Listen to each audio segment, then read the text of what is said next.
There are 3 blocks on the 526 Easy that lock in your back pay. Most veterans skip at least one of them. By the end of this video, you'll know exactly which ones they are and how to fill them out right. This form isn't paperwork, it's a mission order. Fill it out vague or incomplete, and the rater cannot connect the dots for you. If your form makes them speculate, you lose. Let's dig in. Section 1 and 2, Program Selection and Identification. Right at the top of page 9, block 1, asks you to select your claim program. It matters more than almost anything else on this form. You've got 2 real options, the fully developed claim and the standard claim process. FDC means you're telling the VA all your evidence is already in. The VA can act on that claim 10 minutes after it lands, grant it, or deny it. Standard claims process is different. You're telling the VA you've got more evidence coming. That triggers a 30-day window where the rater cannot close your claim. Pick standard claim process every time.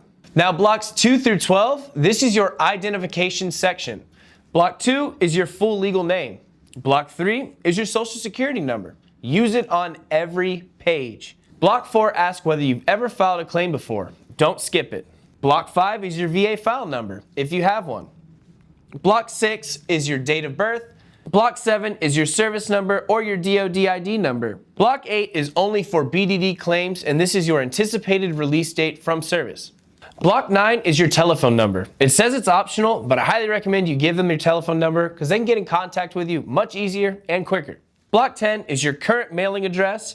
Block 11 is your email address. Also says optional, but give them your email address. You want the VA to be able to get in contact with you, especially if they need something for your claim. Block 12 is asking if you are a VA employee or not. So blocks 13A through 13C is your change of address. This is only if you are going to have a temporary change of address or your lease is ending and you're moving to a new address. So if you are moving or going to be somewhere else, make sure to fill this out. Wrong address means missed exam notices and stalled claims. Your claim won't move forward unless it's substantially complete. That means name, social security number, service info, at least one specific disability, and your signature. Miss any of those 5 things and the claim is dead on arrival. Section 3 and 4, homeless flag plus toxic exposure. So now we have section 3, the homeless information, blocks 14A through 14F. If you are homeless or at risk, check every box in this section right now. The VA moves these claims to the front of the line. Don't leave this blank out of pride. Lastly is block 14F is the point of contact phone number. Fill it out. Section 4 is where PACT Act Gold either gets activated or buried. Block 15A asks if you're claiming conditions related to toxic exposure. If yes, blocks 15B through 15E establish your presence. Gulf War, Agent Orange, burn pits, asbestos, Camp Lejeune, check every box that applies. The VA will not presume exposure if you don't tell them where you were. If you're claiming MOS-related toxic exposures under block 15D, writing I was exposed is not enough. Write the job duties, the location, and the time period. If you run out of space, attach VA Form 21-4138 as a continuation sheet. Section 5, 6, and 7, claim information, service info, and service pay. A huge mistake we see all the time. Veterans write PACT Act as their condition in Section 5. PACT Act is not a disability. Exposure goes in Section 4, the condition goes in Section 5. Conflating the two gets your claim kicked back. Section 5, Block 16 is the battle map. This is where the rater decides C&P exam or denial letter. Block 16 has 4 columns. Column 1, current disability. Column 2, theory of connection. Column 3, the explanation. And column 4, the date it started. The biggest mistake in column 1, writing a body part instead of a condition. Left knee tells the rater nothing. Left knee pain is a symptom you can self-report. By writing pain, you force the VA to schedule a C&P exam. Column 2 is your theory. Direct service connection, secondary, or presumptive. Spell it out. Don't make them guess. And column 3 is your short explanation. An example would be started favoring left knee after right knee injured in service. That's all you need to connect the dots. Focus. 6 conditions or fewer is the sweet spot.